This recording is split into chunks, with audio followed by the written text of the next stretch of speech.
Welcome, everyone. Very nice to welcome you. Bonjour tout le monde, je suis très heureux de vous accueillir où que vous soyez. Avant de commencer, je voudrais vous dire que cet événement sera enregistré. Je m'appelle John Leblanc, je suis pédiatre au centre de santé IWK à l'Université de Dalhousie à Halifax, en Nouvelle-Écosse. Je suis également co-chercheur principal canadien d'un des projets dont nous allons pour aujourd'hui et j'aurai le plaisir d'être votre maître de cérémonie aujourd'hui. Donc, comme je l'ai dit, je suis à Halifax et je commencerai par reconnaître respectueusement que je me trouve sur le territoire traditionnel et non cédé du peuple Mi'kmaq. Nous nous joignons à eux en provenance de nombreux endroits du monde dont les propriétaires et gardiens traditionnels n'ont pas été suffisamment reconnus. Voilà. Puisqu'il s'agit d'un événement virtuel, je vous encourage donc à réfléchir à la terre, au territoire sur lequel vous vous trouvez, à ses habitants passés et présents. Nous co-organisons l'événement aujourd'hui avec l'équipe de direction de l'initiative Innover pour la santé maternelle et infantile en Afrique, le IMCHA, un programme du CRDI, des instituts de recherche de santé du Canada et d'Affaires mondiales Canada. Donc, c'est un projet qui remonte à 2014. Je voudrais maintenant vous présenter Francine qui va vous donner quelques instructions techniques et qui va vous présenter l'ordre du jour. Francine, bonjour tout le monde. Je m'appelle Francine Sinzikayo et je vais aider à modérer les questions tout au long de la journée. Quelques notes techniques pour commencer.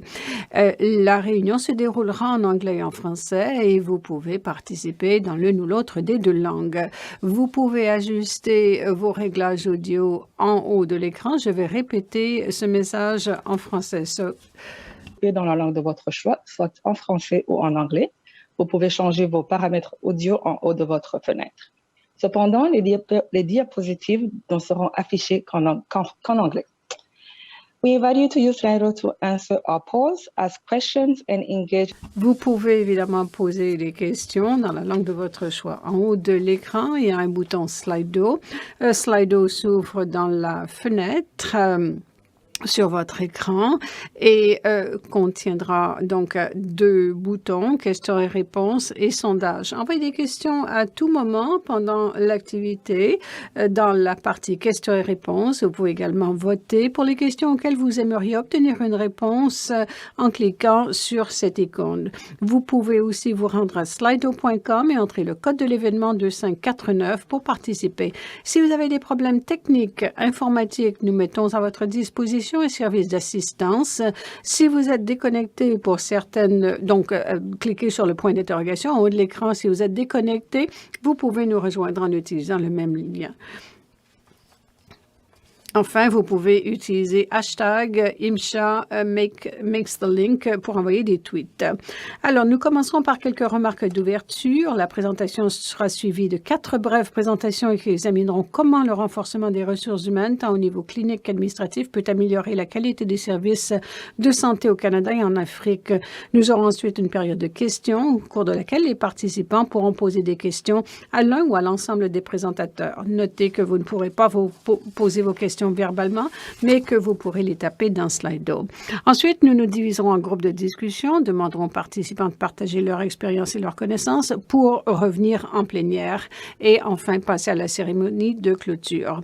Encore une fois, n'hésitez pas à nous envoyer vos questions par la fonction Slido. Merci à vous, John.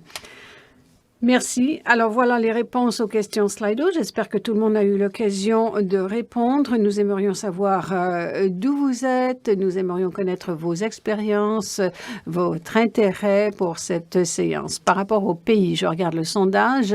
3 pays apparaissent seulement et je sais qu'il y en a plus qui sont représentés. Donc veuillez vous rendre, utilisez votre furteur et la fonction Slido et transmettez-nous votre réponse. J'ai revu la base de données de l'inscription. Beaucoup de personnes sont en ligne, 150 hier, et j'étais vraiment ravie de voir des gens du monde entier.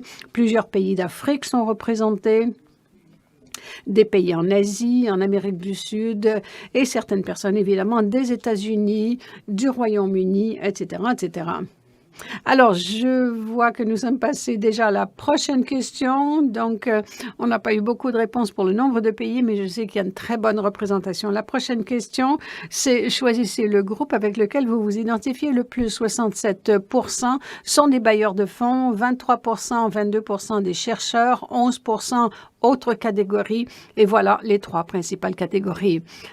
Ensuite, avez-vous déjà participé à un projet IMSHA ou ISMEA en français? 56% oui, 44% non. J'espère que ce sera une bonne occasion d'apprentissage pour vous.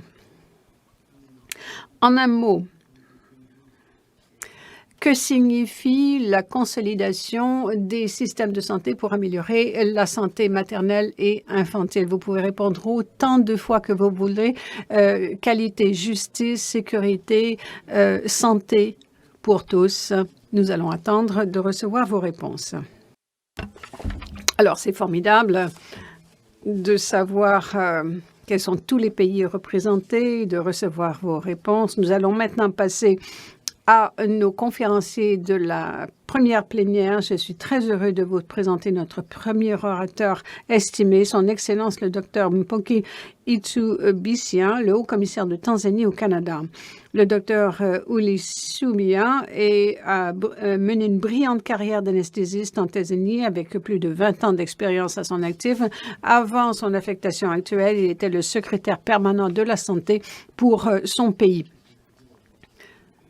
Pour ceux qui ne connaissent pas le système britannique et le système dans beaucoup de pays africains, c'est l'équivalent d'un niveau de sous-ministre, donc poste de la plus haute importance pour les décisions sanitaires. Je voudrais, Votre Excellence, vous céder la parole.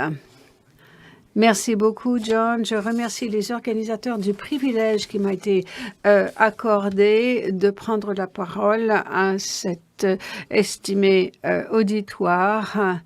Alors, le titre en dit long, établir les liens au Canada et en Afrique, innover pour la santé des mères et des enfants. Ce travail n'aurait pas été complet, n'eût été de l'appui que nous avons reçu du gouvernement du Canada par l'entremise des institutions qu'il a mentionné au début de son allocution pour aider à améliorer les choses en Afrique subsaharienne. Les universités apportent une très bonne contribution. Elles posent les questions qui sont souvent ignorées. Et tout ce plan s'appuie, je le vois, sur ce qui a été identifié par les Nations unies comme les grands défis sanitaires tels qu'énoncés dans les buts stratégiques de l'ONU, et en particulier la santé maternelle et infantile. À cause du rôle que cela joue dans la santé et le progrès des citoyens, en 2019, l'Organisation mondiale de la santé a publié un rapport. Malheureusement, dans ce domaine, il a été indiqué qu'annuellement, environ 300 000 femmes meurent des complications attribuables à la grossesse et à l'accouchement. En 2016, un rapport similaire a indiqué que la mortalité maternelle était la deuxième cause de problème chez les femmes en âge de reproduire. En Afrique subsaharienne, cela représente 65% des morts chez les mères. Le renforcement des systèmes sanitaires est un grand sujet. Les 6 pierres angulaires que je vais énumérer dans un moment sont cruciaux pour atteindre nos objectifs. Si l'on tient compte des ressources humaines uniquement et la gouvernance sanitaire nous les ferait délaisser la prestation des services, l'organisation des systèmes, le financement. Et si ces ingrédients ne font pas partie de la donne, les résultats finaux ne pourront pas être ceux escomptés. Donc, les présentateurs et les auditeurs sont invités par moi à aborder les éléments suivants. D'abord, des stratégies pour aborder les facteurs et les causes expliquant ces mortalités si problématiques. La mise en place d'interventions efficaces partout qui nous aiderait à régler ce fléau pour la race humaine. répliquer, renforcer, relier les ressources pour régler les lacunes en matière de savoir, mais aussi pour offrir les services et le matériel pour relever ce défi. Ensuite, nous pouvons voir comment, ensemble, nous pouvons mettre en place ces interventions pour réduire la mortalité chez les femmes et les enfants en Afrique subsaharienne.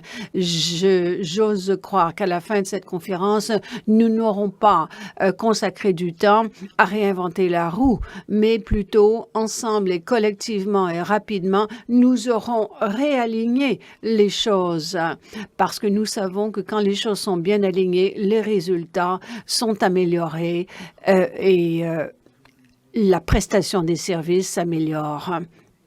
Et les résultats finaux seront une réduction de la mortalité maternelle et infantile. Merci beaucoup et je vous souhaite de fructueuses discussions dans le cadre de cette conférence. Que Dieu vous bénisse.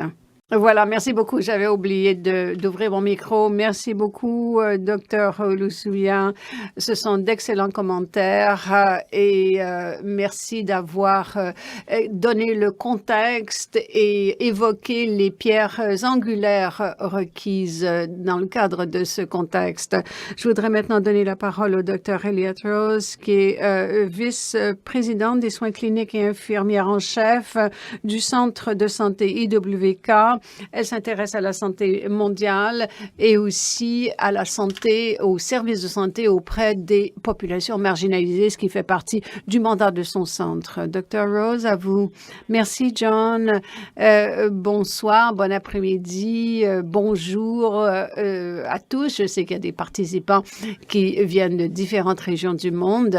Je vais commencer par parler de la pandémie, ensuite vous parler du travail qui se fait par rapport à la santé maternelle et infantile depuis fort longtemps. La pandémie continue d'avoir un très fort impact sur la santé maternelle et infantile. Il y a eu des perturbations au niveau des immunisations routinières, la planification des services. On offre les vaccins à certaines femmes enceintes, mais il y a très peu de données cliniques sur la question et aucun vaccin contre la COVID pour les enfants. Des études cliniques sont en cours. À cause de la pandémie, nous voyons que dans le monde, 43 millions d'enfants n'ont pas pu recevoir d'éducation formelle. Et 17 millions de grossesses non voulues ont eu lieu donc pendant la pandémie, une perturbation des services. La pandémie a exacerbé ces questions et fait ressortir toutes les pistes nécessaires de changement. Plusieurs de ces enjeux ne sont pas nouveaux et mettent en lumière la raison pour laquelle nous devons travailler ensemble pour aider les mères et les enfants, alors que le monde continue d'essayer de régler, de limiter l'impact dévastateur de la COVID. Nous devons continuer de nous intéresser à la santé maternelle et des enfants. Et ceux qui ont parlé avant moi ont mentionné les très bonnes initiatives, mais il reste beaucoup de travail. Nous devons donc continuer de nous concentrer sur les réussites et les défis partout dans le monde. Ici, dans mon centre, nous utilisons les rapports que nous avons pour nous prévaloir des indicateurs afin d'améliorer les services. Nous incluons aussi une définition plus large de la santé.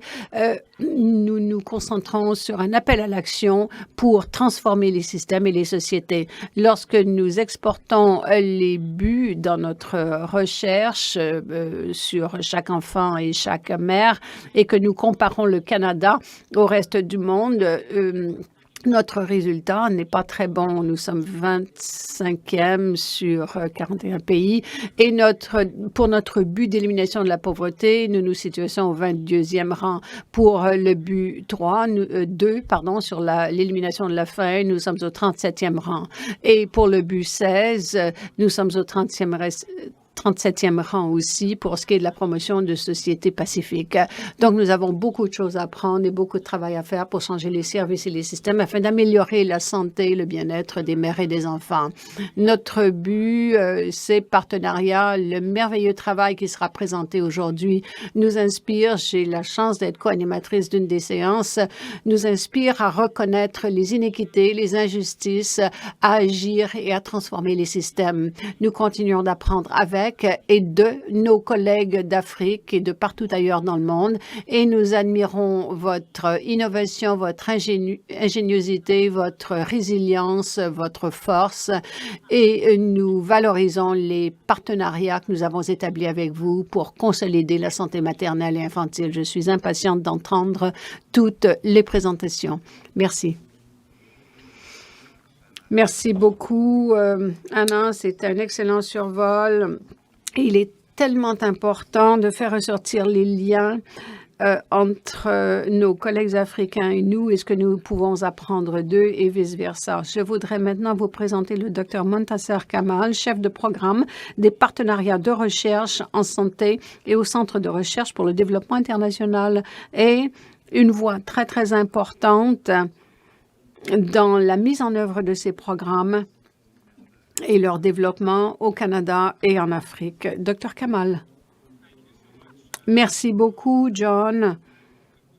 Et bonjour, bon après-midi, bonsoir à tous. Je me trouve à Ottawa, au Canada aujourd'hui. Je voudrais commencer par reconnaître que le territoire où je vis, je travaille, est le territoire traditionnel non cédé algonquin Anishinaabe. Et donc, le CRDI rend hommage à toutes les Premières Nations, aux Pétis, rend hommage à leur contribution passée et présente à ce territoire. Je suis très heureux de faire partie de ce panel d'introduction et d'accueil au nom de l'initiative d'innovation pour la santé des mères et des enfants en Afrique, ISMEA. 98% des décès maternels peuvent être prévenus et la plupart des décès des enfants peuvent être évités aussi. Malheureusement, ces pays se trouvent dans les pays en développement plutôt. Toutes les femmes et les enfants, où qu'ils vivent, quel que soit leur âge, qu'elles soient mariées ou non, quel que soit leur revenu, méritent d'avoir accès à des services sanitaires respectueux et de haute qualité, ici au Canada et ailleurs dans le monde. Pourtant, cette réalité, ou la réalité, que les femmes et les enfants, surtout celles et ceux des populations vulnérables, ont le pire accès aux services de qualité, aux résultats de santé au Canada. Par exemple, les femmes autochtones ont un taux de mortalité qui est 2 fois plus élevé à celui des femmes non autochtones. Donc, dans le cadre de l'engagement du Canada à l'égalité des sexes et à la santé maternelle et infantile, 3 agences gouvernementales, les Instituts canadiens de recherche en santé, Affaires mondiales Canada et le CRDI, où je travaille, ont lancé l'innovation pour la santé des mères et des enfants en Afrique en 2014. Il s'agit d'un partenariat entre des organismes africains et canadiens et chaque équipe de recherche est dirigée par un enquêteur principal africain travaillant en collaboration avec un chercheur canadien, un co-enquêteur et un décideur africain, que l'on appelle donc co-enquêteur principal. Par ce travail, nous avons pu soutenir 19 équipes travaillant dans autant de pays en Afrique subsaharienne et 2 organismes régionaux, un en Afrique occidentale, l'autre en Afrique orientale. Ces chercheurs, ces équipes de recherche, ensemble, ont produit des recherches et des preuves permettant d'améliorer les politiques et les pratiques visant à consolider les services de santé maternelle et infantile. Aujourd'hui, nous allons échanger des expériences et des leçons apprises.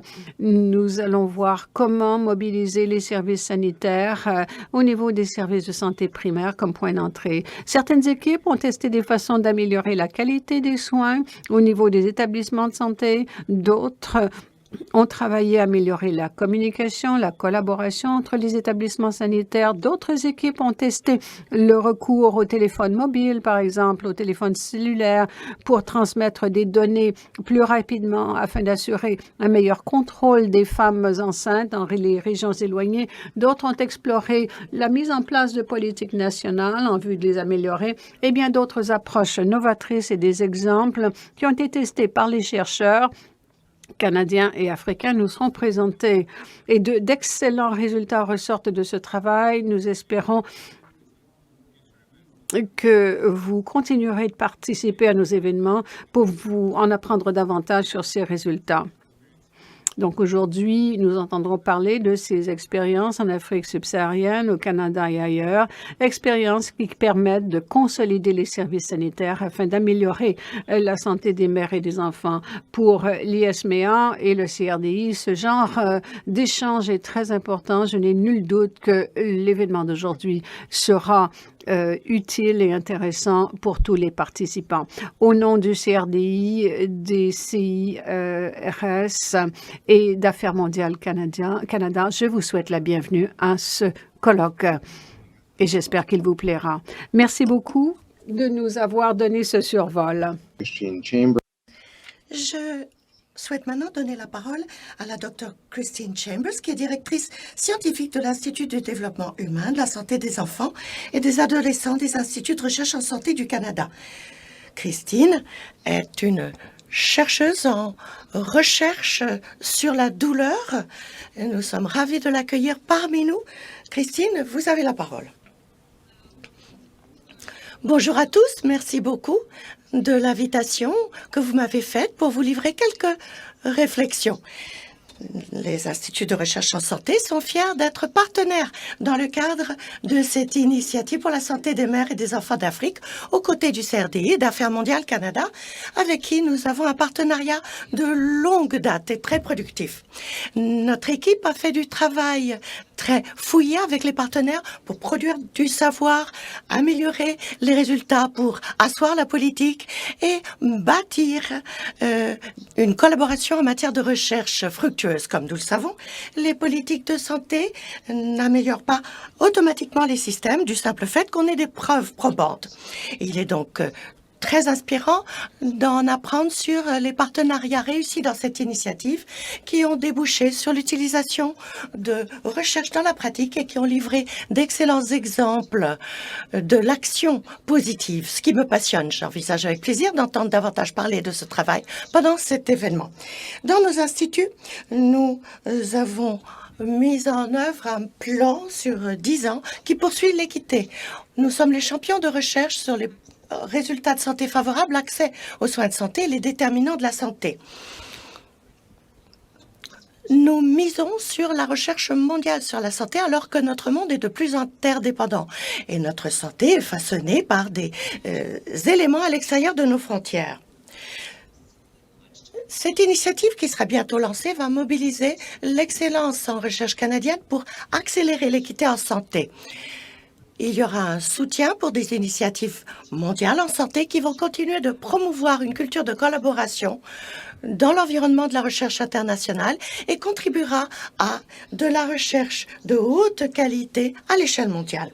Aujourd'hui, je suis très excitée, enthousiasmée par la possibilité de tirer des leçons des experts africains et canadiens et sud-américains dans leur vécu en matière de renforcement des systèmes de soins de santé. Je tiens à remercier l'Université Dalhousie et le CRDI et j'envisage avec plaisir les exposés et les discussions. Merci. Merci Christine. Veillez à utiliser votre voix pour que la santé mondiale soit bien inscrite dans le programme du CRDI. Notre auditoire va l'apprécier. Nous allons maintenant entendre 4 présentations. Chaque intervenant disposera de 10 minutes. Ce sera suivi d'une période de questions. Tout d'abord, nous allons entendre la docteure Linda Nyondo-Mipando. Elle est chercheure en système de santé, membre du corps enseignant du département des systèmes et politiques de la santé de la faculté de médecine au Malawi. Elle est également vice-doyenne de l'école de santé publique et de médecine familiale de la faculté de médecine. Sa présentation portera sur la prestation de services de santé intégrés pour les nouveau-nés. Et ce travail a été réalisé par une équipe ISMEA au Malawi. Vous avez la parole, Dr Nyondo Mipando. Merci beaucoup. Alors, salutations depuis le Malawi. Est-ce qu'on va afficher mes diapos?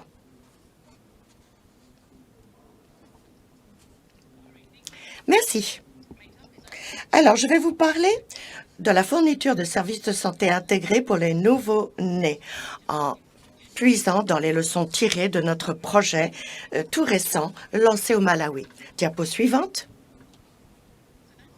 Alors, cette diapo vous donne des statistiques.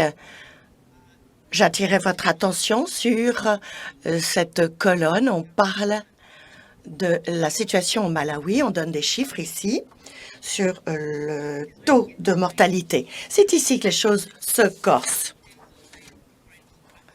Alors, nous allons couvrir ici différents aspects du système.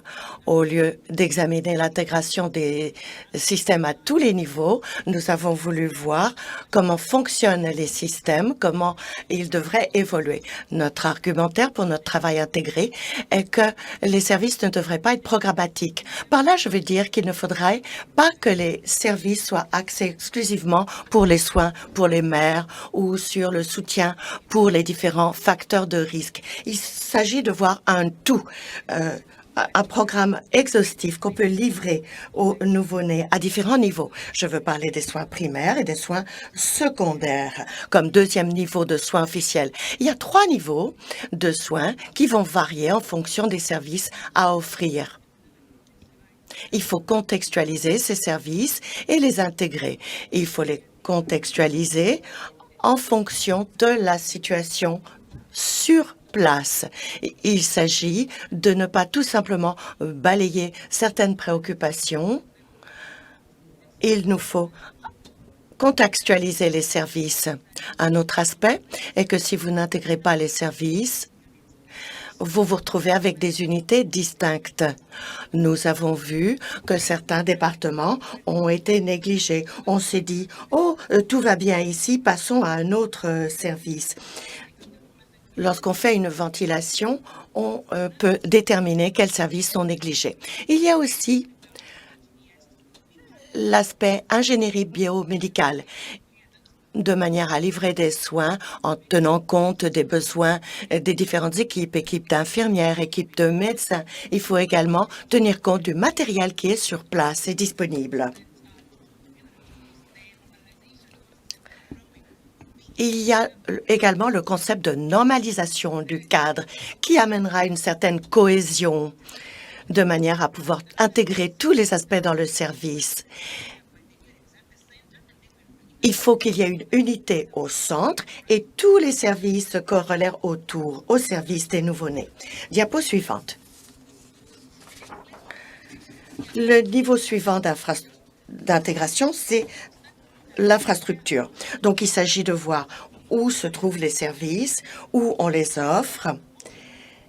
Et il faut toujours garder en tête la paire mère-enfant. Il ne faut pas les séparer la mère de son enfant. Parfois, le service néonatal se trouve éloigné du service d'accouchement ou du service de soins post-nataux. Donc, il y a l'aspect intégration de l'infrastructure pour contourner les problèmes. On ne peut jamais savoir ce qui va se passer lorsqu'on transfère un nouveau-né hypothermique du service d'accouchement à l'unité de service et de soins intensifs. Donc, il faut une intégration qui vous permet de pister chaque élément de l'environnement, du contexte pour la mère et son enfant. Est-ce que l'on va intégrer ce service à l'intérieur d'un réseau complet pour que l'on n'ait pas à séparer la mère de son enfant? Même dans les pays à faible revenu où on n'a pas forcément un hôpital pour les jeunes mamans et pour les enfants, même s'il n'y a qu'un hôpital central, il importe de rapprocher au maximum la mère et son enfant dans l'espace limité disponible. C'est faisable et une fois qu'on perturbe la mère, on perturbe le nouveau-né. Donc, on veut les maintenir en unité, en paire, et les déplacer ensemble, le cas échéant. Et il s'agit de savoir ce que ça signifie que d'avoir un service néonatal dans un pays comme le Malawi. Ces services sont essentiels et il faudra qu'on intègre cela aux services dans leur entier. Diapo suivante. Un autre aspect de l'intégration concerne les ressources. On essaie de mettre un maximum de ressources ensemble, de les réunir. Dès qu'il y a un problème, il y a un partage des ressources en fonction du programme. Dès qu'on les sépare, dès qu'on les ventile, alors on éclate les services parmi différents programmes. Donc, il faut viser l'intégration pour favoriser le travail d'équipe. Et là, j'ai parlé des ingénieurs médicaux. Bien souvent, on constate qu'il y a un problème avec le matériel. Il y a un bris de matériel. C'est pourquoi je vous montre sur ma diapo ce matériel, cet équipement, ces machines. Ça illustre le genre de problème que l'on peut vivre. Si les ingénieurs ne sont pas là, les infirmières ne peuvent pas savoir quoi faire pour alléger, régler un problème. Ça peut être très simple. Mais si les deux services sont intégrés, c'est plus facile. Et en cas de problème, on peut corriger le tir tout de suite sur place. Un autre cas de figure, c'est le déplacement des tâches, la fluidité. Il y a parfois des pénuries dans nos services de soins de santé. Donc, il est important d'avoir un bassin de ressources parmi lesquelles puiser. À l'hôpital, on peut par exemple avoir des personnes formées pour venir en aide aux femmes allaitantes. Donc, les infirmières, les médecins devraient pouvoir être là pour intervenir à ce niveau-là. On devrait donc pouvoir déplacer le fardeau et former d'autres. Il y a aussi les soignants naturels. Ils jouent un rôle important au niveau de l'hôpital. Souvent, il y a une surveillance, mais on peut les intégrer aux soins. Ces soignants, leur expliquer ce qu'ils doivent faire pour ce qui est du soutien, pour l'allaitement. Bien souvent, on constate que si l'infirmière ne surveille pas un enfant en particulier, il peut y avoir des problèmes. Si on comprend le problème, on peut adapter les soins. Donc, il s'agit d'intégrer cela aux soignants qui sont sur place. Et dans nos travaux de recherche, cela est clairement ressorti. Enfin, il y a l'intégration du matériel. Il faut, par exemple, pouvoir choisir une marque en particulier. Si vous voulez nous offrir un don, faites don d'une machine de telle ou telle marque parce qu'on a déjà la compétence requise. On connaît la machine, on sait où obtenir les pièces, les gens ont l'habitude de cet équipement, ça facilite les choses. On parle des machines de concentration d'oxygène. En cas de bris de matériel, on ne sait pas comment les réparer lorsqu'on ne connaît pas bien la marque. Et donc, on se retrouve avec du matériel qui doit être écarté de l'inventaire. On vise l'efficience parce que l'on espère pouvoir utiliser les pièces fournies par le même fabricant de matériel. Voilà, je vous remercie. Alors voilà ce que je vais vous dire sur les services pour les nouveau-nés au Malawi. Merci, c'était un excellent aperçu de la situation dans votre pays. Nous y reviendrons, nous aurons une période de questions-réponses après. J'aimerais maintenant donner la parole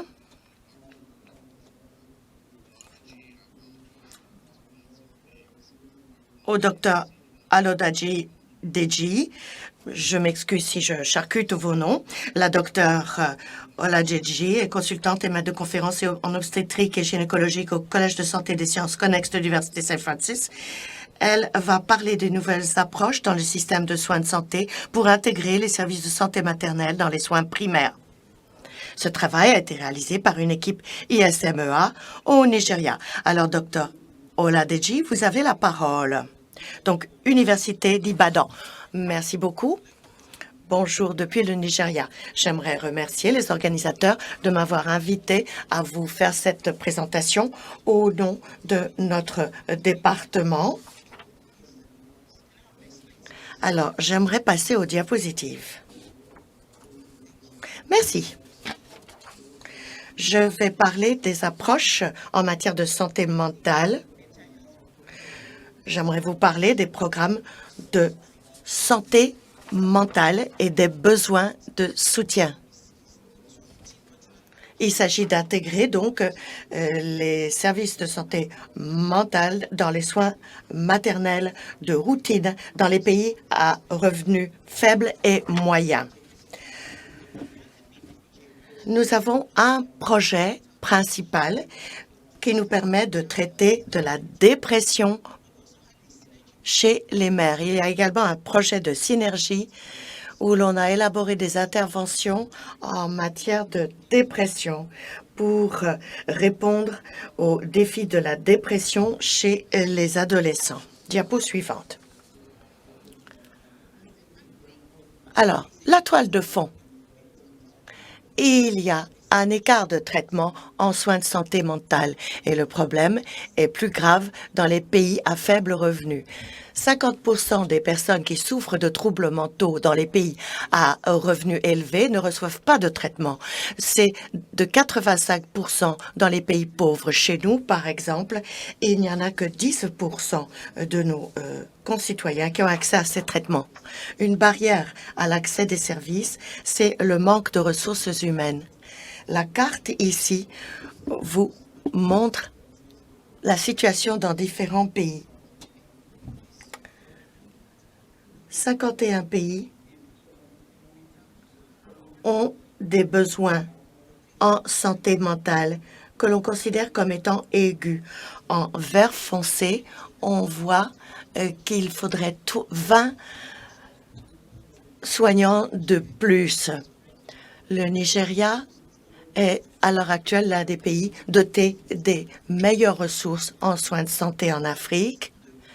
Mais en dépit de cela, la densité ou le ratio soignant-population demeure trop faible. Nous comptons 200 millions d'habitants. Nous avons un ratio de médecins de 35 aux 100 000. Comparez cela au Canada où il y en a beaucoup plus. Et il y a aussi des sages-femmes et des infirmières. On parle d'un ratio de 86 aux 100 000.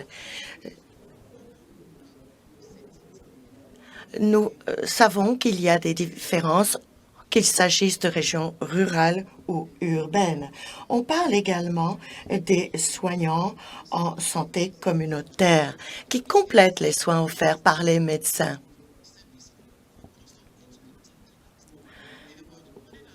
Nous avons des cliniques de soins communautaires et le ratio pour cette catégorie est de 136 aux 100 000.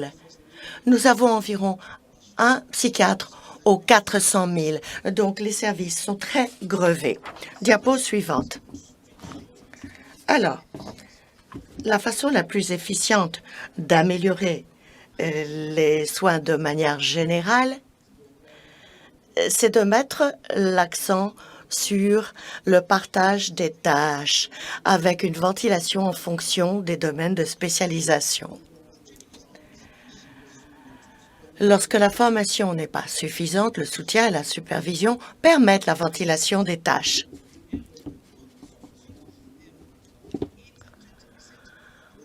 Entre 8 et 20% des soignants se spécialisent. Il y a des intervenants de soins communautaires et d'autres prestataires de services qui n'ont pas les compétences voulues.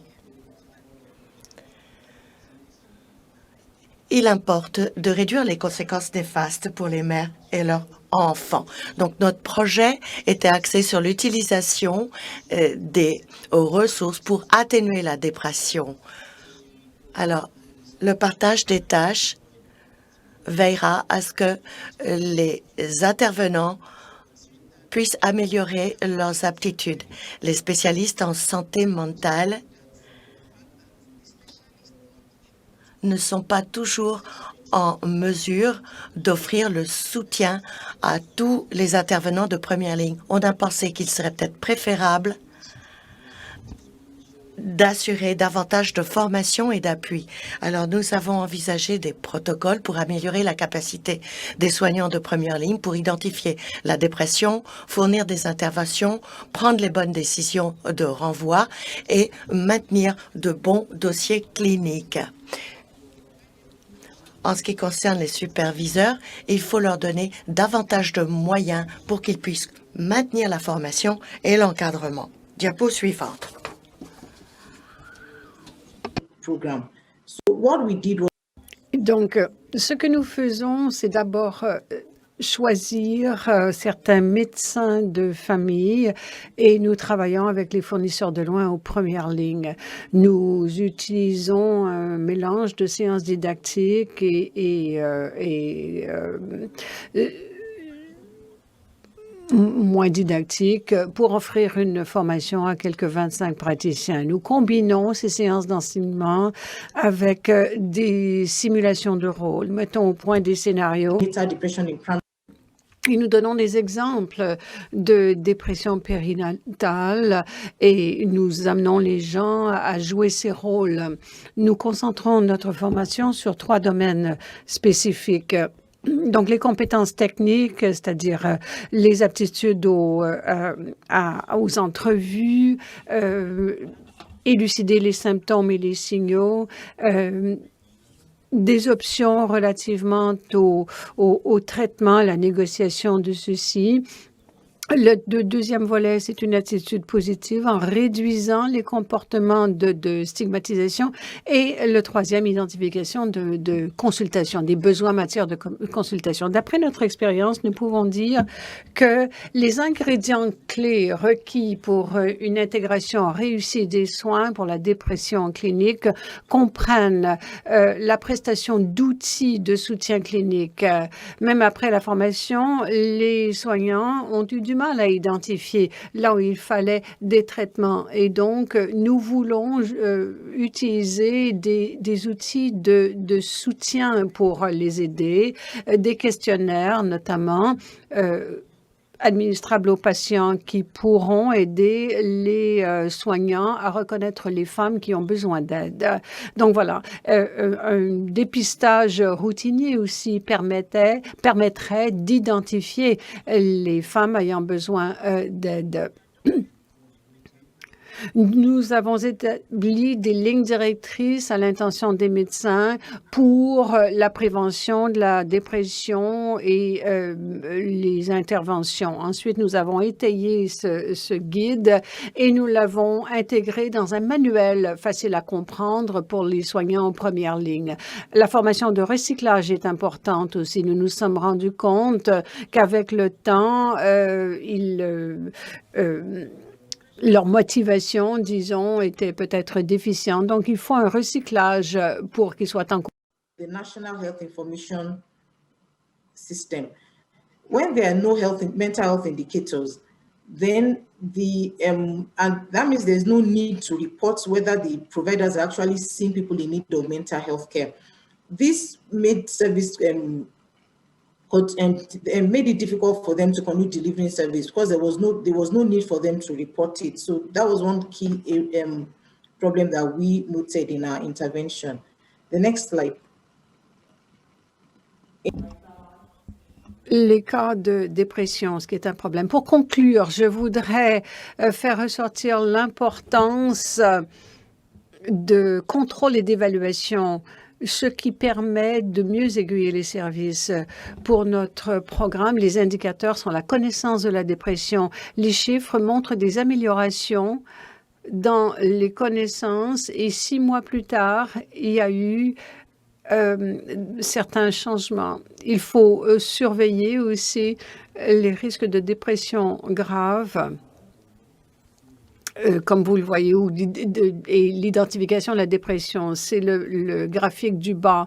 Et nous avons de meilleurs résultats lorsque nous combinons le contrôle et l'évaluation. Évidemment, ça n'est pas optimal, mais c'est une grande amélioration par rapport au taux que nous avions avant la formation. Nous évaluons aussi leur compétence à fournir les soins et nous fournissons de la rétroaction pour améliorer les services des soignants aux premières loin. Donc, nous intégrons ces services dans les services routiniers et cliniques qui seront plus pérennes lorsque nous créons la capacité dans le contexte des ressources humaines existantes dans le système de santé. Je vous remercie de votre écoute. Je voudrais rendre hommage à nos bailleurs de fonds qui soutiennent notre projet. Merci de cet excellent survol, docteur. C'est un enjeu tellement important. Ce que vous avez fait ressortir et l'intégration de toutes ces dimensions dans tout le système sanitaire. Je voudrais maintenant accueillir mon collègue, le docteur Angelo Ntema, qui se joindra à nous depuis la Tanzanie. Il est consultant et maître de conférences en obstétrique et gynécologie au Collège de santé et de sciences connexes de l'Université Saint Francis et au Centre tanzanien de formation pour la santé internationale à Ifakara en Tanzanie. Je connais le docteur Nyantema depuis plusieurs années. Nous avons été chercheurs principaux dans un projet conjoint. Je peux confirmer qu'il est un excellent gynécologue obstétricien, un scientifique très aguerri qui a travaillé très fort pour veiller à ce que nous atteignions les objectifs de notre programme. Le docteur Nyantema parlera de l'importance du leadership pour soutenir l'amélioration de la qualité des soins de santé maternelle et néonatale. Docteur Nyantema, vous avez la parole. Merci, John, de cette occasion qui m'est donnée de prendre la parole. Merci aux organisateurs, au nom de mes collègues John et Anas, et co-enquêteurs, remerciements. Nous sommes très heureux de partager avec vous le résultat de nos recherches. Je voudrais commencer par dire que nous avions deux projets que nous soutenions dans le cadre de notre initiative. L'un d'eux avait pour but de consolider les soins obstétriques et néonataux en région rurale en particulier. Le deuxième projet est celui que je vais vous présenter aujourd'hui. Et c'est un projet de consolidation de capacité en leadership et en gestion pour les gestionnaires sanitaires afin d'améliorer donc l'accès aux services pour les mères et les nouveau-nés. Donc, je vais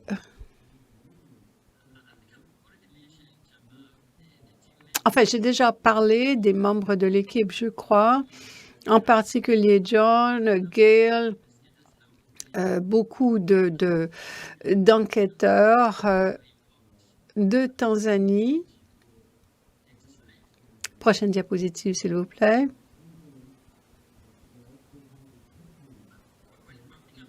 Alors, nous parlons de l'importance du leadership et de la gestion.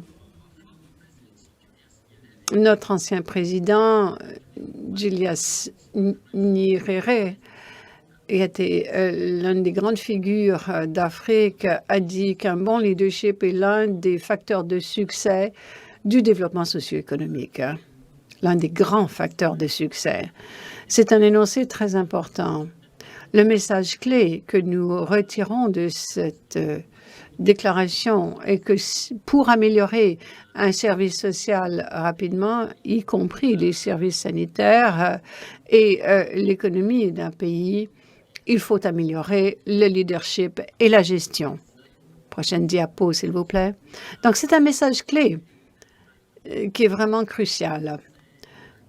Alors,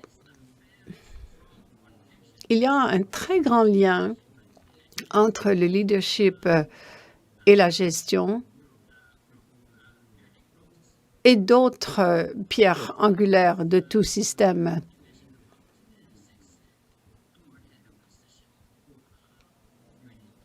Alors, il est très important de savoir que pour qu'un système sanitaire fonctionne bien,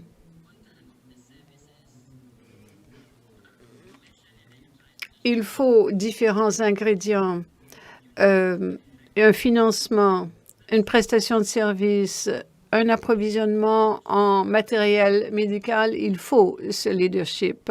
Donc, il y a un lien très étroit entre le leadership, la gouvernance, la gestion et toutes ces autres dimensions. Prochaine diapositive. Donc, nous savions ceci. Nous connaissions l'importance du leadership et de la gestion dans tout système. Nous avons donc conçu un projet visant à consolider les capacités en matière de leadership et de gestion afin d'améliorer la santé des femmes enceintes et celle des nouveau-nés. Ce projet remonte à 2017 et nos principales conclusions sont le fait que la majorité des gestionnaires sanitaires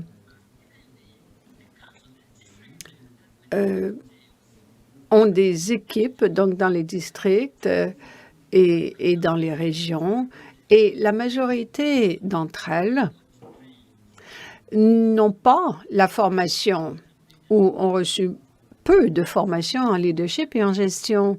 Il y a donc une lacune profonde, grave en gestion parce que certains des services antérieurs et parce que les cours à l'université n'abordent pas la notion de leadership et de gestion.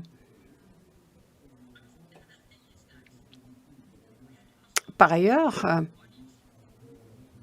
nous avons vérifié, procédé à une vérification des résultats de grossesse. Nous avons évalué la santé des mères, etc. Et près de 65% des mortalités maternelles étaient attribuables à un manque de leadership et à une mauvaise gestion. Donc, on peut parler de gestion des ressources humaines, on peut parler d'absentéisme des soignants, absence de ressources, pas à cause de la pauvreté, mais simplement à cause d'une piètre organisation des ressources.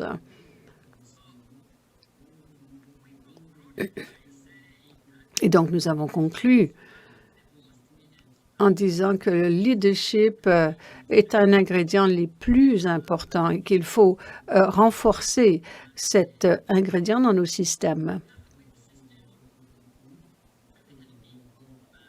Nous avons différents systèmes qui peuvent être améliorés en consolidant nos capacités dans ces domaines de leadership et de gestion. Prochaine diapositive, s'il vous plaît.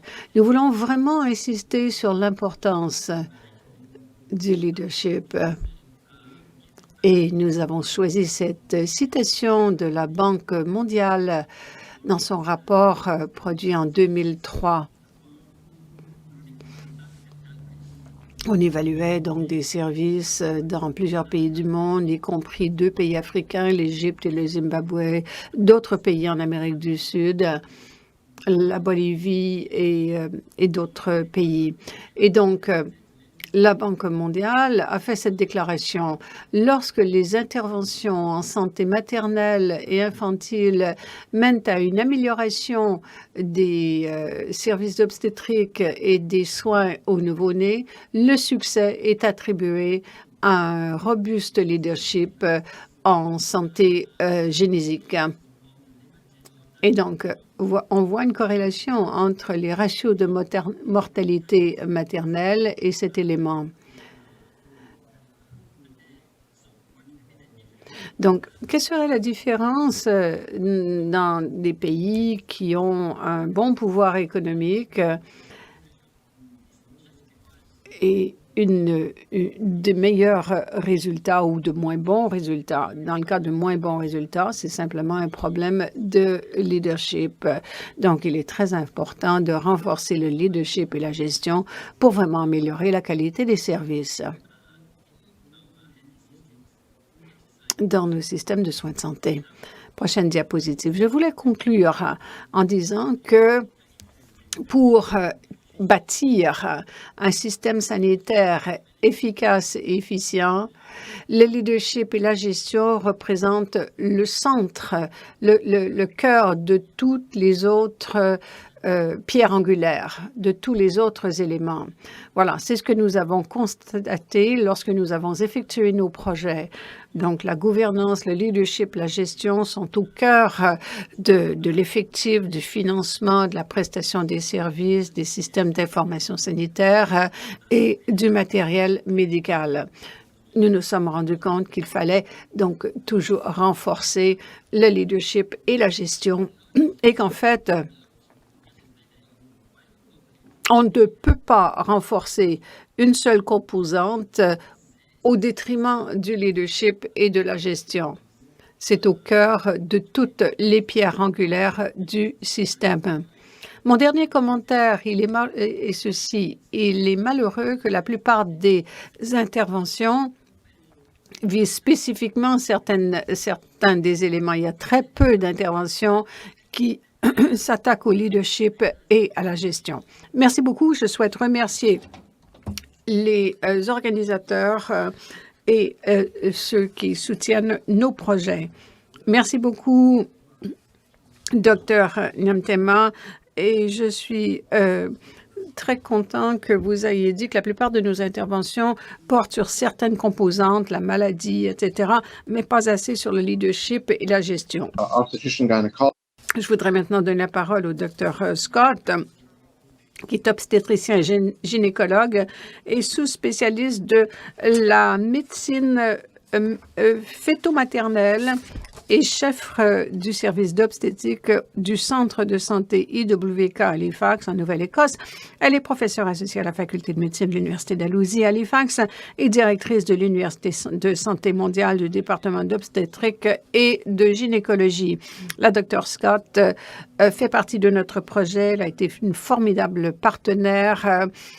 Elle a énormément de connaissances par rapport à différents contextes où les revenus sont élevés, où ils sont faibles. Elle a une excellente compréhension de notre système de santé. Les systèmes de données sont comme un système nerveux central et permettent à toutes les composantes de communiquer. Merci beaucoup, John. Je suis très heureuse de pouvoir participer à cette conversation. Est-ce qu'on peut afficher mes diapositives, s'il vous plaît? Merci.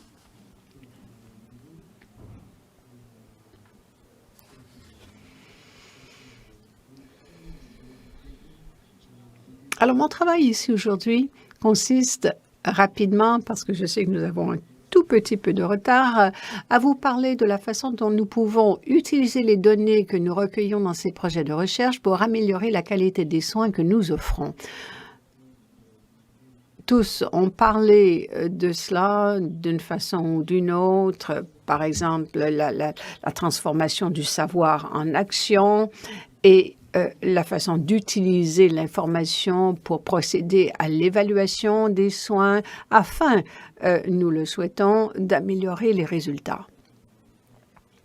Prochaine diapositive. Il y a plusieurs exemples dans le domaine de la santé maternelle et périnatale de l'utilisation de données pour contrôler, améliorer les résultats. Certains de ces exemples ont déjà été mentionnés, les taux de morbidité et de mortalité maternelle et périnatale, mais nous pouvons utiliser ces données pour considérer d'autres résultats, le travail pendant l'accouchement, l'accouchement vaginal, opérationnel, le soutien pendant le travail, avoir des personnes aguerries ou enfin expérimentées au moment de l'accouchement, etc. Je vais donner des exemples de l'utilisation des données justement pour améliorer les résultats dans le cadre de certaines de ces interventions. Alors, un peu de contexte, c'est un point de départ, c'est un centre de données. Nous savons que les risques de décès associés à la grossesse sont très élevés en Afrique subsaharienne, 1 pour 39, comparé aux pays où les ressources sont élevées, 1 sur 3800. And there have, of course, been global efforts to monitor maternal mortality and hopefully use that information to improve outcomes. But increasingly, there have also been efforts to monitor and optimize cesarean section rates. Cesarean sections, we know, can save the lives of mothers and babies, but we also know that there's been a steady increase in cesarean section rates worldwide, and this increase in cesarean section rates has not necessarily been accompanied by a significant improvement in maternal and perinatal benefits.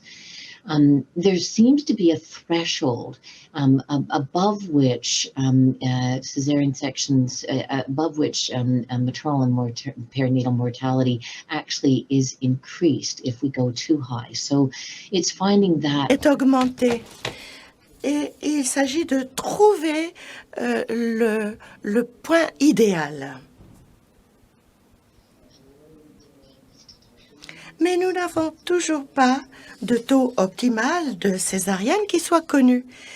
Il y a toutes sortes de variations à l'échelle mondiale. C'est à peu près 7,3% en Afrique au total et 40,5% en Amérique latine et dans les Antilles. Donc, il y a beaucoup de variabilité. Un énoncé a été fait par l'OMS en 2015. Auparavant, on avait dit que c'était 10 à 15% le taux optimal.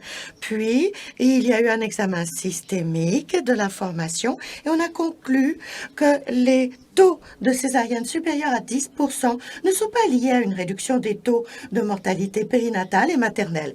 Mais ces données étaient toujours incomplètes et on n'a pas vraiment parlé de la morbidité, des résultats pédiatriques à long terme, ni de la mortinatalité, ni des résultats et conséquences psychosociales. Donc, ces aspects-là nous échappent toujours. Ici, j'illustre la grande variabilité. Si vous regardez les pays colorés en orange pâle et foncé, vous voyez que c'est supérieur à 30% l'incidence. En bleu pâle, c'est moins de 5%, surtout en Afrique, on le voit. Et on constate aussi les zones en gris, où l'on ne dispose en vérité pas des données. Donc, il y a tout un éventail de données qui nous sont disponibles pour ce qui est de l'incidence de césarienne à l'échelle mondiale, mais certains pans de la carte manquent. Diapo suivante. En 2018, l'OMS a fait des recommandations au sujet des interventions non cliniques pour réduire les césariennes inutiles. Alors, il y a quelques suggestions qui ont été faites. On a dit notamment que la mise en œuvre de lignes directrices fondées sur la preuve, c'est important. Même chose pour les vérifications, les audits de césarienne, la rétroaction en temps opportun pour les soignants. On a parlé aussi de formation sur place fondée sur des pratiques cliniques appuyées sur la preuve. Ces lignes directrices disent notamment qu'on doit faciliter la mise en œuvre par des leaders d'opinion locaux, que les audits locaux, donnant une rétroaction aux décideurs et aux soignants, sont choses importantes. Et enfin, ils ont dit, ces spécialistes, que les risques de césarienne sont supérieurs chez les femmes qui ont un accès limité aux soins obstétriques exhaustifs. Et donc, il faut être très prudent dans les contextes où les compétences et les installations sont limitées. Donc, il n'y a pas de solution taille unique. Et les solutions valables dans un endroit ne s'appliquent pas forcément ailleurs. Nous avons utilisé les données pour guider le travail en matière de césarienne en nous appuyant sur la classification Robson. C'est une norme mondiale pour évaluer, pister, comparer les taux de césarienne entre établissements de soins de santé et entre régions. On a ventilé les femmes en 10 groupes en utilisant 6 caractéristiques obstétriques. Parité, nombre de fœtus, antécédents de césarienne, début du travail, présentation du fœtus. Et on a analysé la composition de chaque groupe pour évaluer la situation en vue d'optimiser les taux de césarienne. Alors, on parle de travail spontané, de présentation du fœtus à 36 à 42 semaines. Si l'incidence de césarienne est élevée dans ce groupe, on peut fouiller plus avant pour déterminer les résultats. L'utilisation de ces données nous permet également d'évaluer la qualité des données recueillies en vue d'améliorer cette qualité. Diapo suivante. Alors, bien sûr, il y a des défis lorsqu'on essaie d'utiliser les données sanitaires. Et cela est le cas, quel que soit le cadre ou le contexte de travail. Mais ce qu'il faut reconnaître, c'est que les études faites dans les contextes à ressources élevées ne s'appliquent pas toujours aux établissements à ressources inférieures et vice-versa. Mais la cueillette de données exactes peut être un défi, quel que soit le contexte. La traduction et la transmission du savoir, les vérifications en continu, l'examen, le mentorat peuvent être difficiles à maintenir, surtout si cela a été enclenché grâce à des fonds ciblés et que les fonds ne sont plus disponibles. Comment soutenir ces activités? Ce que nous savons également, c'est que les données seules ne racontent pas toujours toute l'histoire. Donc, on peut avoir une incidence de césarienne élevée dans une population donnée, mais les raisons à cela ne sont pas forcément claires du simple fait de se pencher sur les particularités de ce groupe. Il faut creuser, fouiller plus loin pour déterminer les facteurs. L'examen des données sanitaires, ça peut être chose intimidante pour les prestataires de soins qui peuvent s'inquiéter de ramifications potentielles. Surtout s'agissant de taux de morbidité ou de mortalité élevés. On peut examiner aussi des questions médico-légales. Donc, il faut être prudent lorsqu'on parle de données avec les prestataires de soins de santé. Et enfin, il y a les préjugés personnels, les partis pris, qui peuvent aller à l'encontre des pratiques fondées sur la preuve. Donc, il faut comprendre ce que l'on entend par changement de pratiques fondées sur la preuve. S'agissant d'expliquer pourquoi ça peut être bénéfique, cela peut poser problème. Diapo suivante. Alors, qu'avons-nous appris? Eh bien, je sais que sur la base du travail que j'ai fait avec le docteur Nayantama et d'autres, ce qui importe, c'est d'avoir un modèle de co-apprentissage. Il y a des leçons apprises dans les cadres à ressources élevées ou inférieures qu'on peut utiliser de manière bilatérale pour améliorer les soins.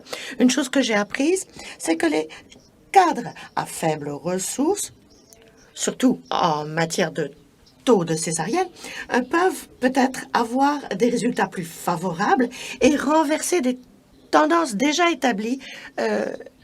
Donc, on peut commencer à un niveau différent, utiliser le savoir, les connaissances déjà acquises et développer une nouvelle base de connaissances. Cela permet parfois de mettre en œuvre des pratiques supérieures à ce qui est utilisé ailleurs. Nous savons que la preuve dit que le soutien, le mentorat avec l'identification de champions est vraiment essentiel. Et je pense que c'est là quelque chose qu'on a appris auprès de nos partenaires en Afrique aussi. Le soutien local et l'adhésion locale, c'est vraiment essentiel, mais c'est très difficile à quantifier. Et enfin, il est très important d'avoir des données de grande qualité pour évaluer notre rendement. Et ça n'est pas chose facile à obtenir, ces données. Donc, il nous faut continuer de déployer des efforts et reconnaître qu'il nous faut regarder au-delà des données. Et enfin, l'innovation est chose possible et je pense que travailler avec nos partenaires ailleurs dans le monde, ça signifie que l'on peut prendre ces pratiques novatrices apprises ailleurs et les appliquer à nos propres cadres de soins de santé. Et on peut s'écarter de certaines des normes établies qui ne sont pas forcément les pratiques exemplaires. Ça peut parfois être une très bonne chose de s'en écarter. Merci beaucoup. Merci beaucoup. Dr. Scott, c'était un merveilleux survol des leçons apprises dans ces différents cadres. J'aimerais maintenant que nous passions à la période des questions. Donc, les gens pourront poser leurs questions. Il nous faudra couper court car nous accusons un léger retard. Tout tourne rondement pour ce qui est des exposés, mais nous accusons un léger retard par rapport à l'horaire prévu et nous aimerions terminer à l'heure. Donc, pas plus de 5 minutes donc pour les questions et réponses. Et je vais commencer avec la première question que je vois affichée ici. Je ne sais pas si tout le monde voit la question. Elle vient d'émerger à l'écran, mais la voici. Donc, une question pour le docteur Nyundo. Nous avons eu de la difficulté s'agissant de cueillir des données sur les morts-nés et les nouveau-nés en Tanzanie parce que ces données étaient souvent ajoutées au partographe et il n'y avait pas d'enregistrement distinct. Alors, quelle est la situation au Malawi et que pourraient faire les systèmes de soins de santé pour qu'on sache mieux quel est le sort des nouveau-nés et l'incidence de mortinatalité? Au Malawi, au départ, il n'y avait rien pour ce qui est des nouveau-nés. Donc, ce qui se passe, c'est qu'on a des registres pour saisir les données pour les nouveau-nés et les morts-nés. Bien sûr, il y a l'incidence des cas qui surviennent à la maison. Mais il y a des registres en établissement et on fait des audits et vérifications.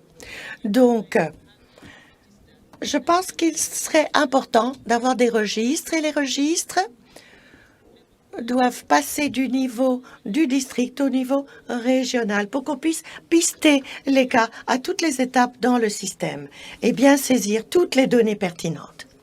Excellent, merci. Alors, une question pour le docteur Olowije. Alors, on sait que la santé mentale, que les maladies mentales sont un gros problème, souvent négligé. Dans votre travail, dans le cadre du projet, pourriez-vous nous dire s'il y a eu des changements sur le plan stigmatisation pour les problèmes de santé mentale, pour les familles et les professionnels des soins de santé? Excellente question. J'aimerais dire ceci. Parce que notre projet visait à améliorer les attitudes des soignants, une fois ce travail abattu, on comprenait mieux l'incidence de la dépression sur les femmes enceintes. Parfois, les femmes souffraient d'une maladie non soignée. Avant le lancement de nos projets, nous ne suivions pas forcément l'évolution de la situation des femmes. Elles étaient parfois négligées par leur famille, etc. À la fin du programme, les prestataires de soins de santé étaient beaucoup plus réceptifs pour ce qui est des problèmes de santé mentale. Les soignants interviennent beaucoup plus. La dépression a une incidence sur quantité de volets de la vie des gens. Et il y a de la stigmatisation, surtout chez les femmes qui cherchaient de l'aide. Merci, excellent. Mais peut-être qu'il vaudrait mieux, malheureusement, boucler cette partie de la conférence, car il nous faut passer au travail en petits groupes.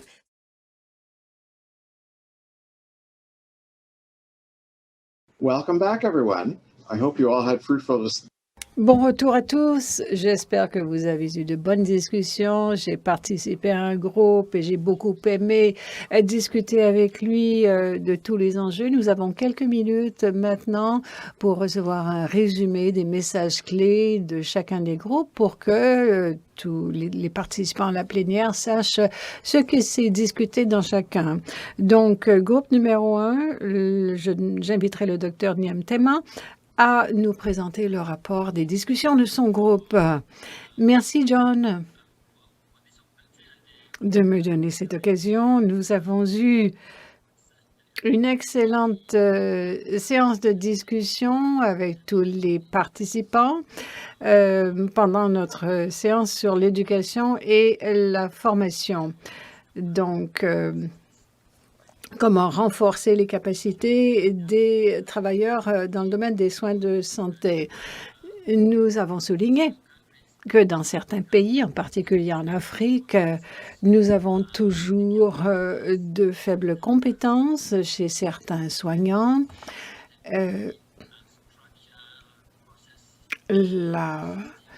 Il faudrait consolider la formation dans les établissements d'enseignement et les processus didactiques. Les participants ont recommandé de renforcer l'acquisition des compétences de différentes façons, y compris par l'utilisation de simulations, par exemple, pour être sûr que tous les soignants aient l'expérience requise avant de se mettre à exercer. Nous avons aussi discuté du rôle de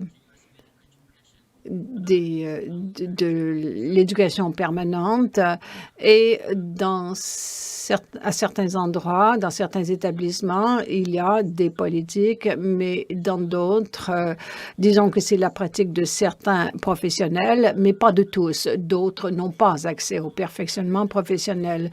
Nous nous sommes aussi rendus compte qu'il est utile d'utiliser la technologie comme l'apprentissage en ligne. Il faut se prévaloir de cela pour renforcer les compétences et les aptitudes et les connaissances des prestataires de soins. Maintenant que la technologie évolue dans la plupart des pays, en Afrique aussi, nous considérons que c'est une formidable occasion de consolider les capacités des soignants. Donc voilà certaines des grandes idées dont nous avons discuté dans notre atelier. Je vous remercie. Merci beaucoup. Je rappelle à tous que nous compilerons un rapport, évidemment, de tous ces ateliers, car nous avions des personnes qui ont pris des notes. Donc, le prochain groupe, s'il vous plaît. Docteur Zoubia Momtaz. Bonjour, John Zoubia. Pardon, mon micro était éteint, je ne m'en suis pas rendu compte. Très heureuse de vous revoir, John. Cela fait un bon moment. Notre groupe a parlé de la qualité des soins. Et nous avons discuté de 3 grands sujets. On m'a invité à me limiter à 3 sujets. Donc, le premier sujet, comment promouvoir une culture de soins de qualité.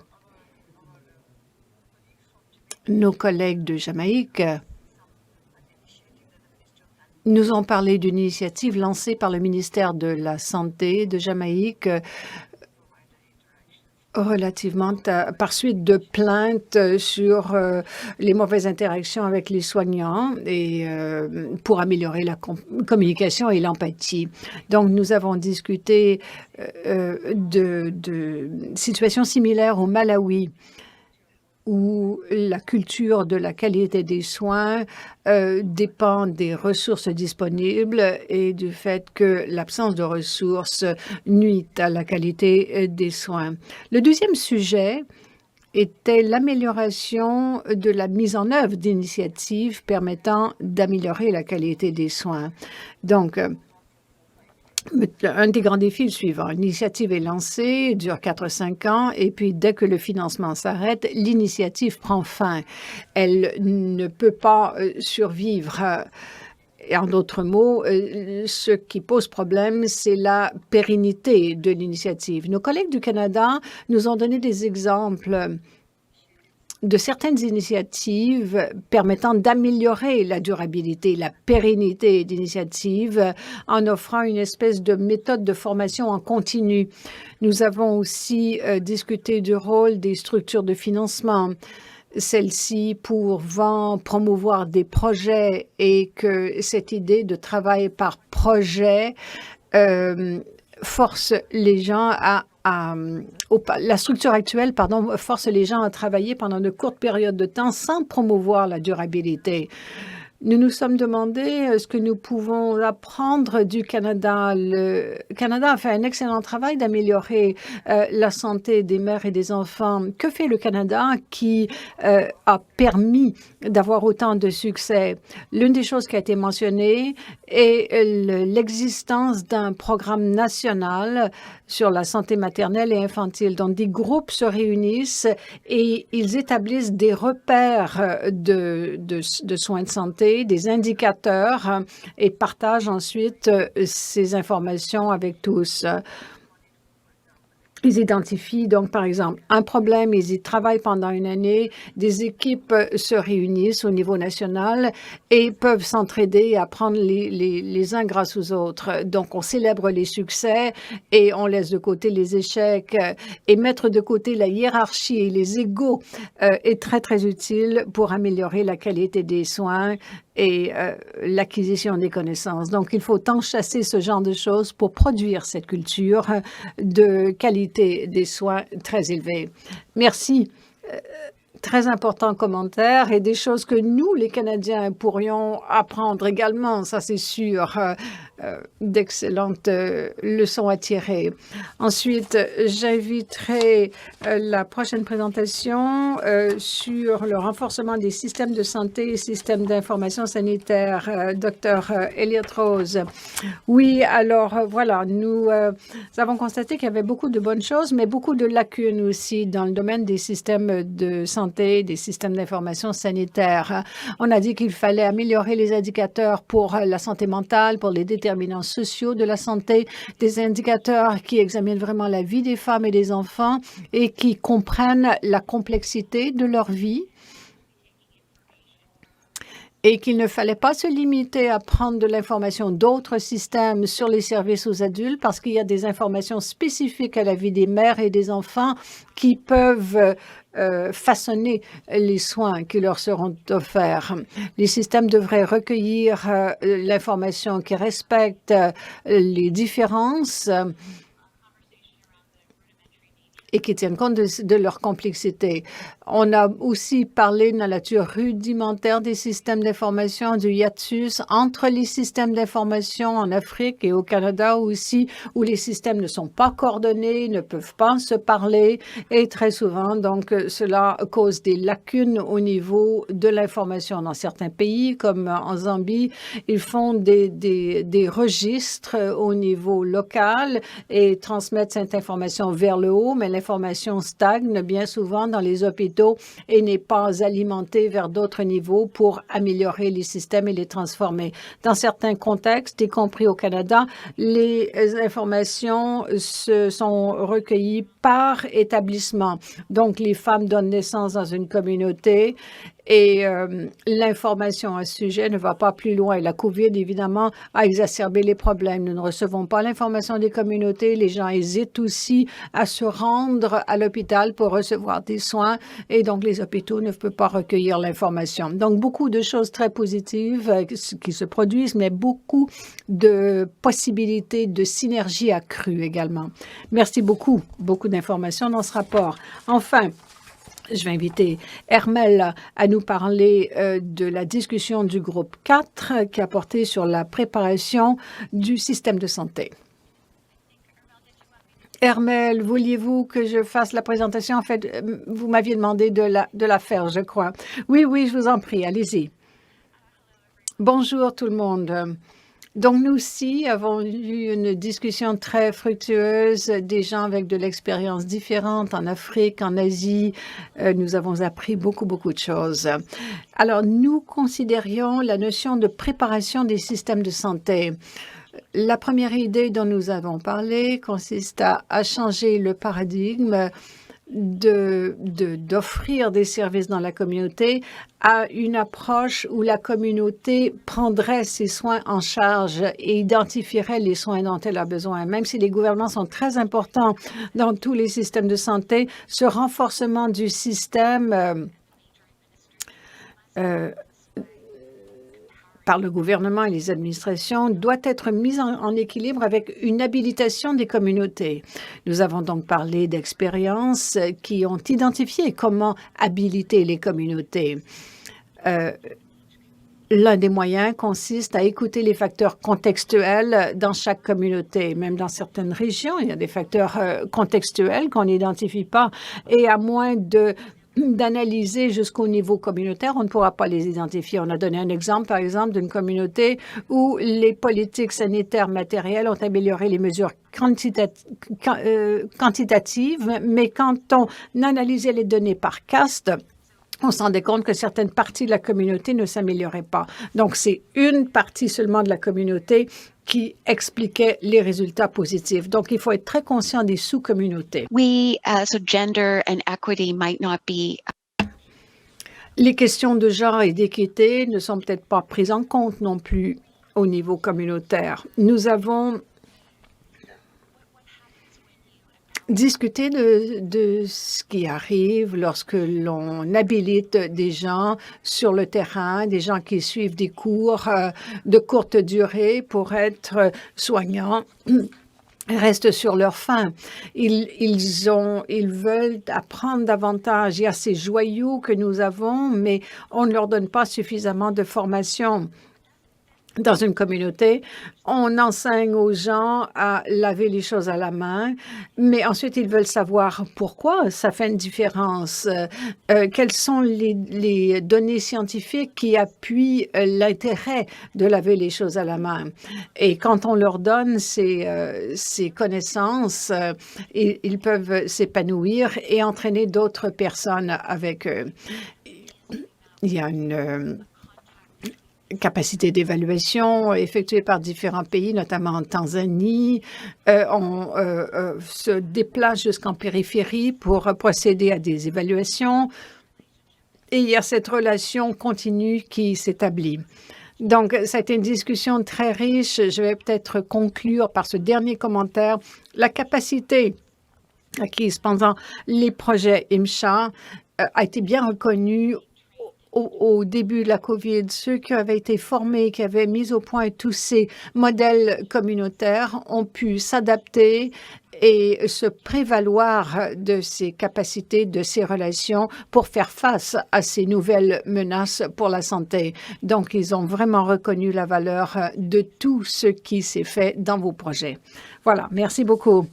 Excellent. Merci aux 4 groupes. Merci pour cette excellente rétroaction qui va nous donner beaucoup de matière à réflexion, à discussion ultérieure.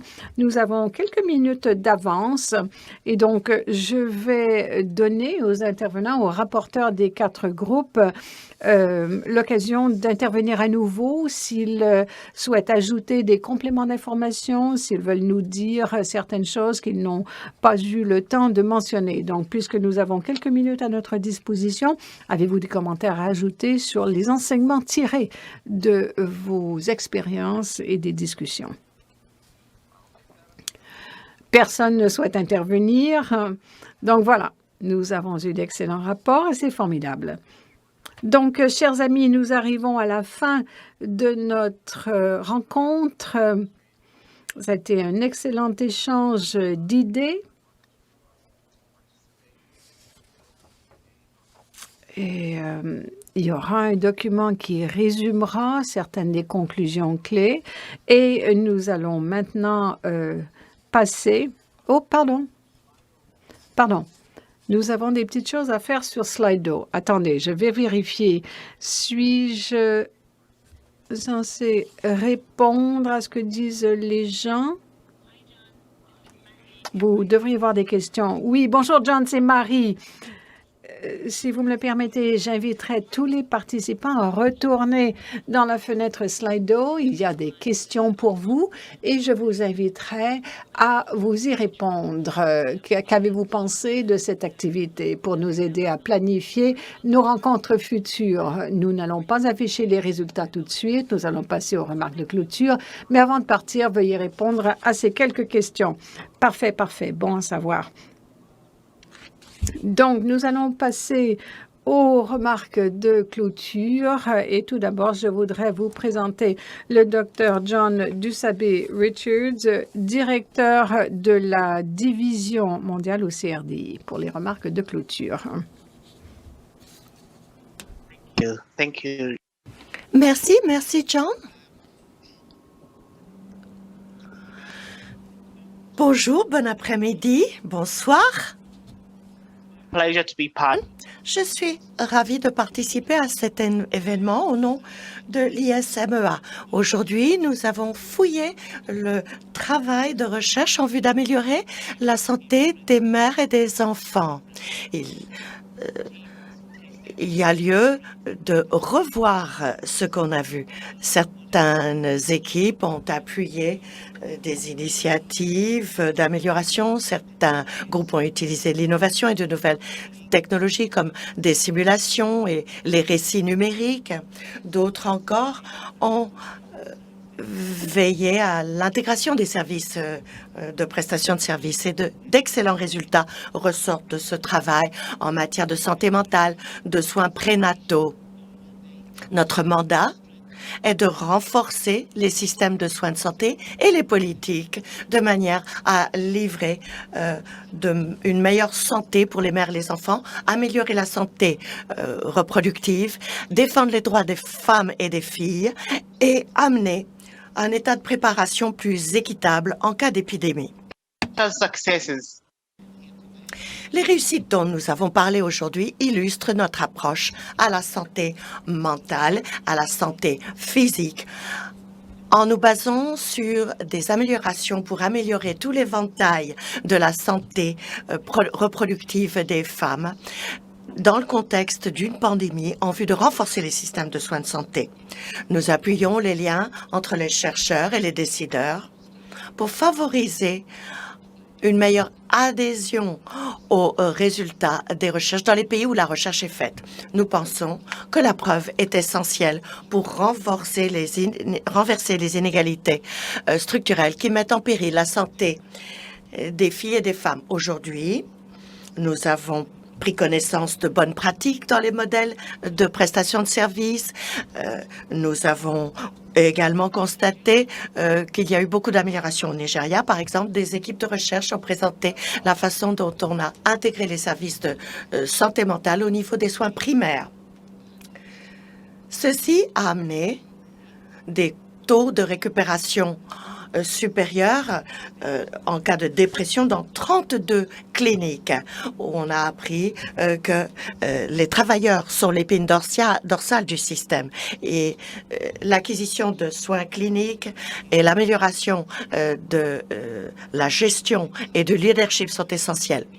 En Tanzanie, l'équipe de recherche a expliqué que l'apprentissage électronique a amené un doublement du nombre de femmes qui accouchent dans les établissements médicaux. On a vu les équipes s'entraider sur le plan gestion et leadership. Cela a amené des résultats positifs dans ces différents secteurs et dans le rendement du système de soins de santé dans son entier. Les systèmes de cueillette de données sont essentielles pour la planification des services de soins de santé, comme on l'a vu aujourd'hui. Une équipe a appuyé la création d'une agence statistique pour la cueillette de données sur les causes de décès. L'équipe a utilisé des outils très performants, des outils techniques pour comprendre les causes de la mortalité maternelle et infantile. Cette coordination a aidé le ministère de la Santé et des Statistiques à renforcer leur suivi pour ce qui est de la surveillance des résultats.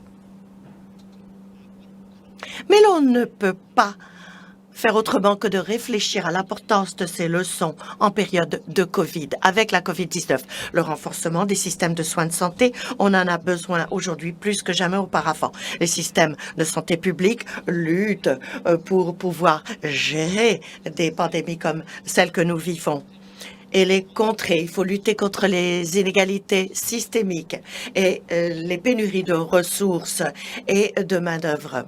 C'est pourquoi le CRDI, dans sa nouvelle stratégie sur 10 ans, va examiner les écarts dans l'état de préparation pour les épidémies et va appuyer les approches pour appuyer les systèmes de soins de santé et les réponses communautaires aux épidémies dans le monde en développement. Notre recherche et nos investissements vont renforcer l'intégration de la recherche sanitaire dans les systèmes de soins soins de santé publique pour améliorer la réactivité. Nous allons poursuivre la conversation entamée aujourd'hui. Nous comptons organiser d'autres webinaires et événements dans les mois qui viennent. Restez à l'écoute et abonnez-vous à notre bulletin de nouvelles. Suivez-nous sur Twitter et Facebook. J'espère que cet événement aura bien fait ressortir les progrès que nous avons pu faire grâce à ces projets, ainsi que les leçons apprises face à la pandémie de la COVID-19. J'aimerais remercier le comité d'organisation, l'Université d'Alousie et les collègues aux instituts de recherche et aux organisations de recherche en Afrique. Félicitations pour votre bon travail. Merci de ma part et de la part du CRDI tout entier. So much, Dr.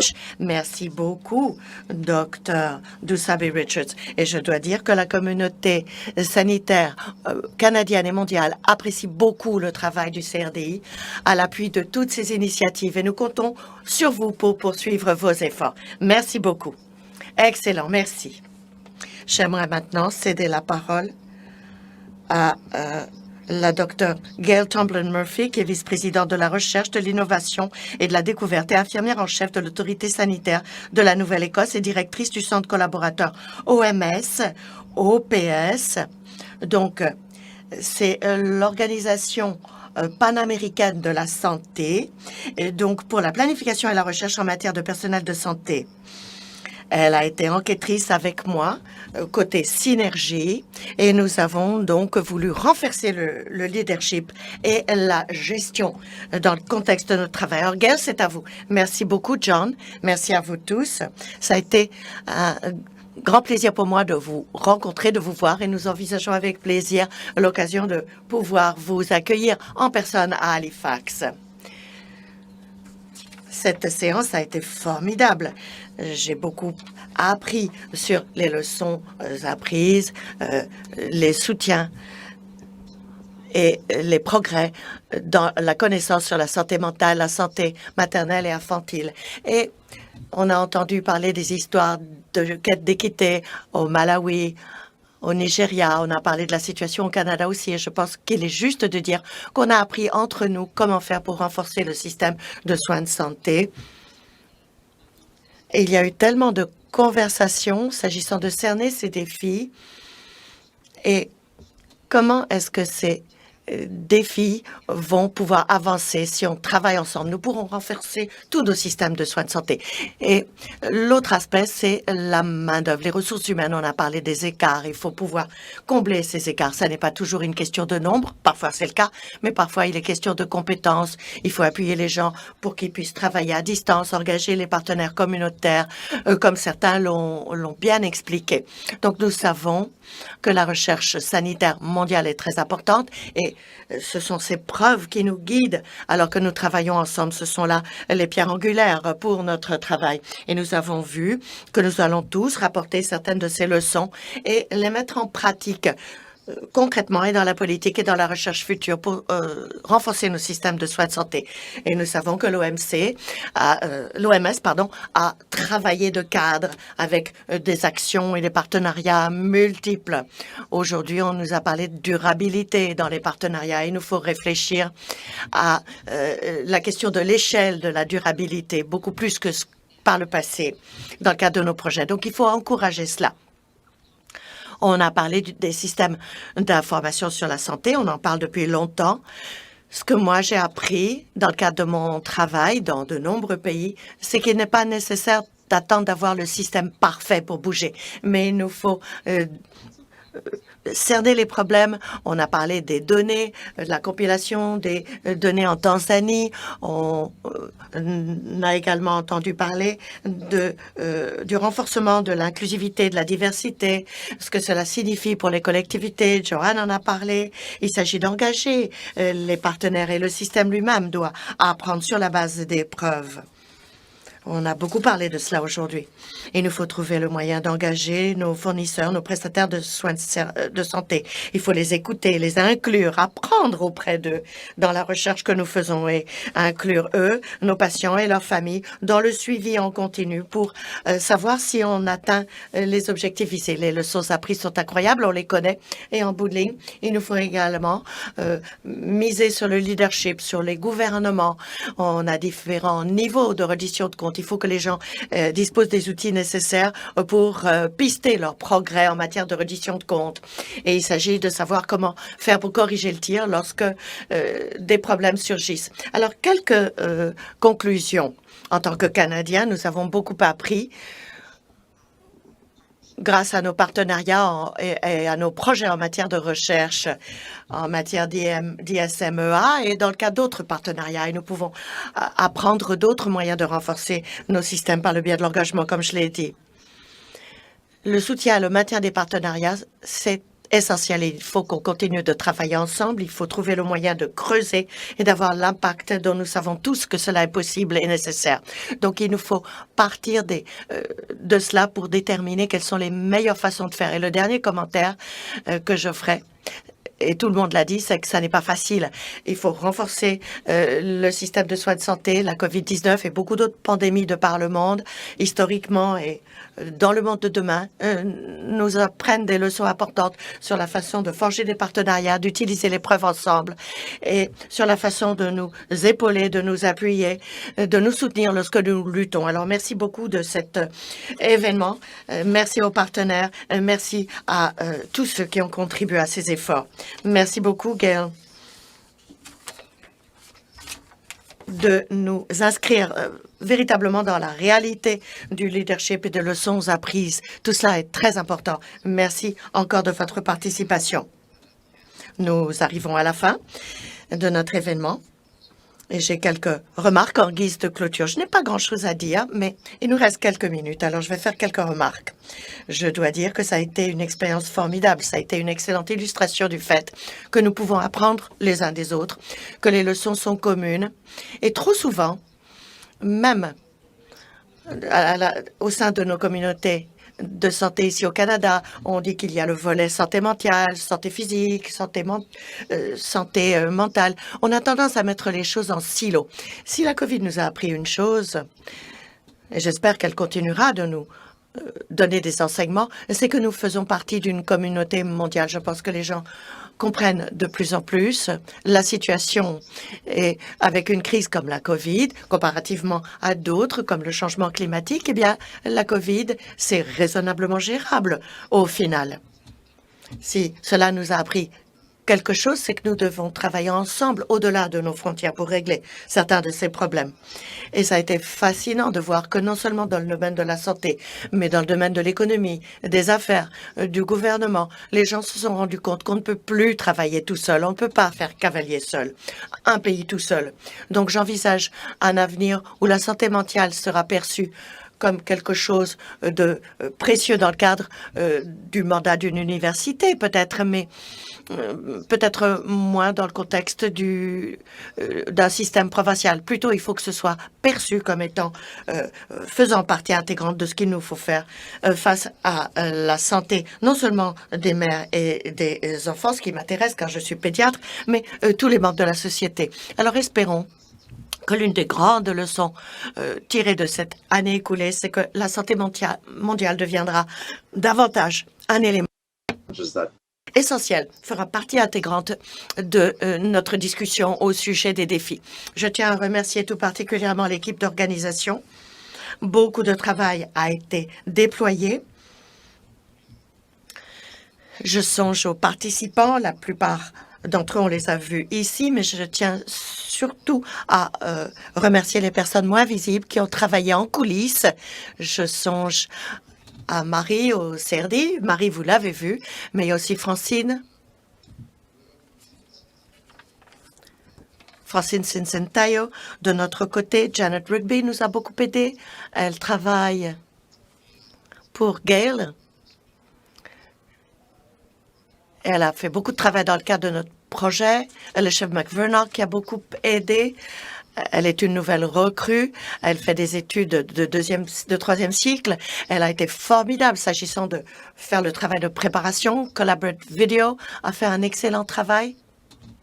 Je ne savais pas qu'une conférence en mode virtuel pouvait fonctionner aussi bien et je suis très impressionnée par tout cela et par l'interprétation. Alors, ça m'amène à dire que ces conférences virtuelles, ça n'est pas si mauvais que cela. On aime bien se voir en personne, mais je pense que l'expérience que nous avons vécue ici a été formidable. Je pense que vous conviendrez que nous en avons tous tiré profit et qu'il y a des leçons à en tirer pour le futur. Alors, nous arrivons à la fin. Cela m'ennuie de le dire, mais il est le temps de nous quitter, de dire au revoir, bonsoir. And Faites attention à vous et nous vous reverrons un jour.